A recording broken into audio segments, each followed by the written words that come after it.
Hey everyone, this is Blackhawk SC, and welcome back to this channel.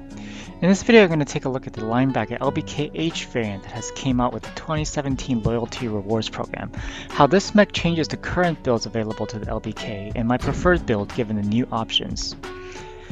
Before I begin, I think PGI did a really awesome job in the 2017 Loyalty mech patterns. The East Asian motifs are in my opinion the best since the first set of Loyalty mechs was featured an Old Norse theme.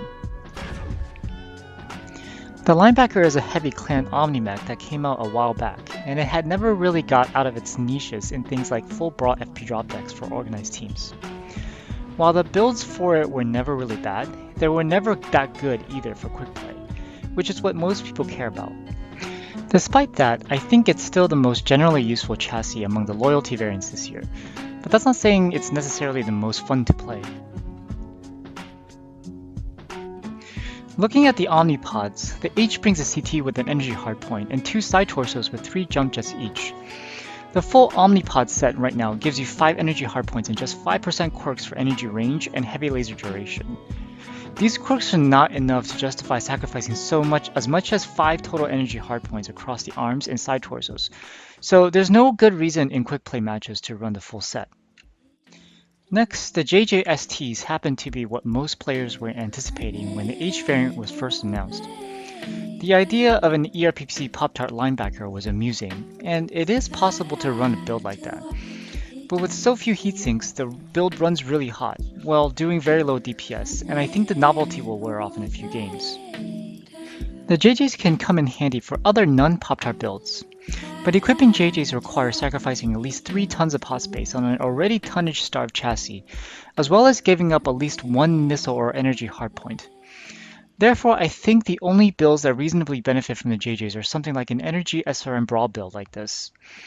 Even then, the 6 SRM6 or 6-8 SRM4 linebacker builds are generally better. So thus far, I haven't found a compelling reason to run JJs at all. Ultimately, as boring as it sounds, the CT energy hardpoint ends up being the H variant's biggest contribution to the chassis. Since most linebacker builds are energy based, what this does is improve those existing builds by either allowing an extra energy weapon to be mounted, or moving an energy weapon from an arm to the CT.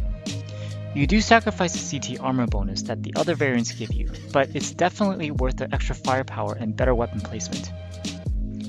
One type of build where this really helps is with Laser Vomit. Prior to the H variant, if you didn't have the Redline Hero Right Torso Omnipod, your builds would either suffer from low firepower, like in this build, or having to use 1 or more lasers in the arms, which absorbs damage like a sponge. You could have mitigated these problems with heavy large lasers, but then the super long laser durations and desync cooldowns become problems. The H version here resolves all these problems. Now, instead of the arms being a liability, they become pretty good shields that can help absorb an alpha or 2. While Laser Vom can put up some good numbers, I don't think the mid-range trade playstyle utilizes the linebacker's strengths, which is its speed and relative tankiness. This is why my preferred build uses 6 MPLs.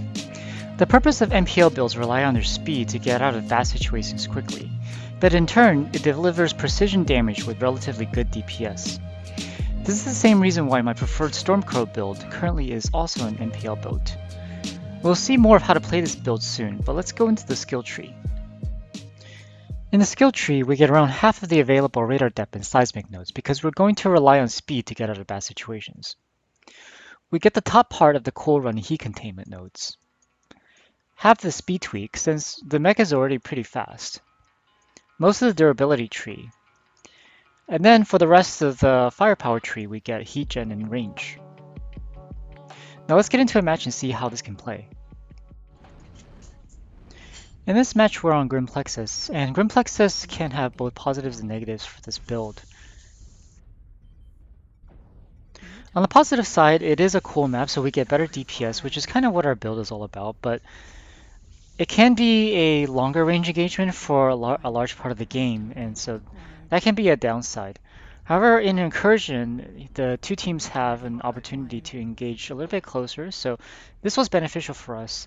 If it was maybe like Skirmish or Assault, we might get longer range trades in which we can't contribute very much.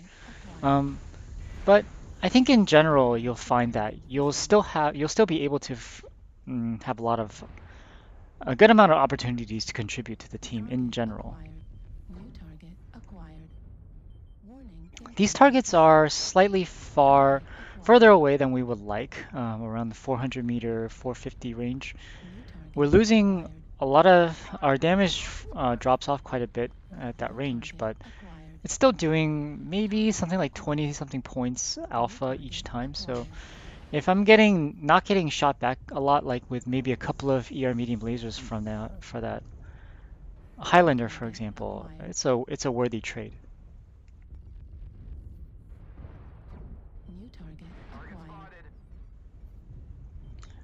We've been poking that corner, but we see that there is some mechs coming up to our side, in which we need to just pay attention to.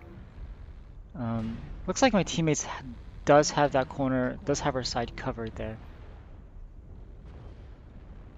We nearly took off one of the LB-28s from the Mad Cat MK2 Mad Cat Mark II.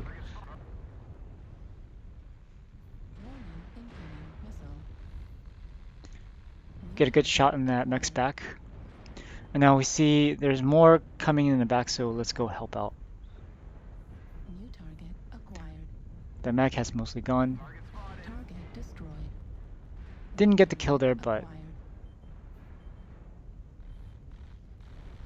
we took off a lot of its health.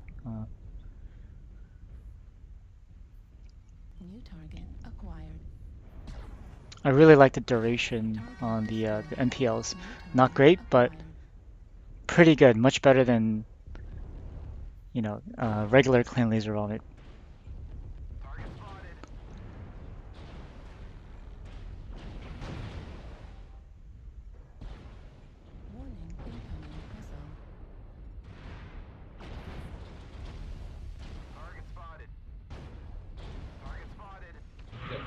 We're heating up, so we gotta be careful with our firing groups there. Again, no kill there. A little disappointed, but the teammates got the job done. See, by looking at that build, we knew we can kind of 1v1 it, even though it wasn't a 1v1. We know we can outduel it, just because we had better precision weapons.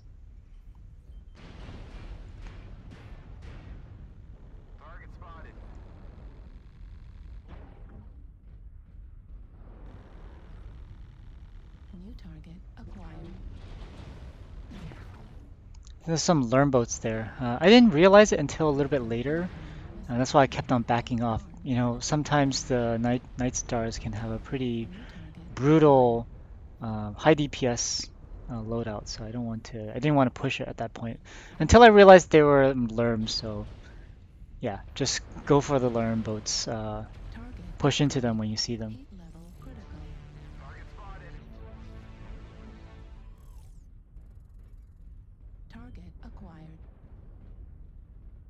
That's a meat pulse linebacker. Gotta be a little bit careful of it. Got the last shot on that guy.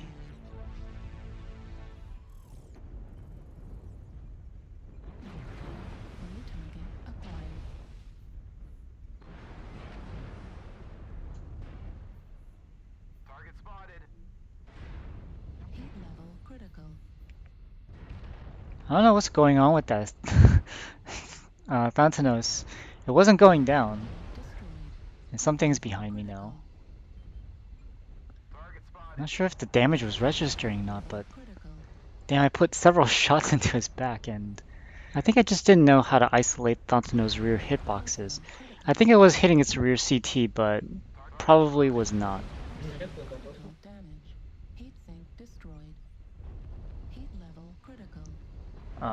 Didn't get the twist right. Was over. I reached my torso twist limit there. And since that was the last mech, we skipped directly to the end. And so this was a definitely better than average match, but it gives you an idea what it can do. Alright guys, if you have the Loyalty Linebacker, do give it a try. It's a decent moneymaker, and it'll make you look back at an old chassis once again. Well, I hope you enjoyed this review and gameplay guide, and do share your thoughts on the chassis in the comments below, and I'll see you next time.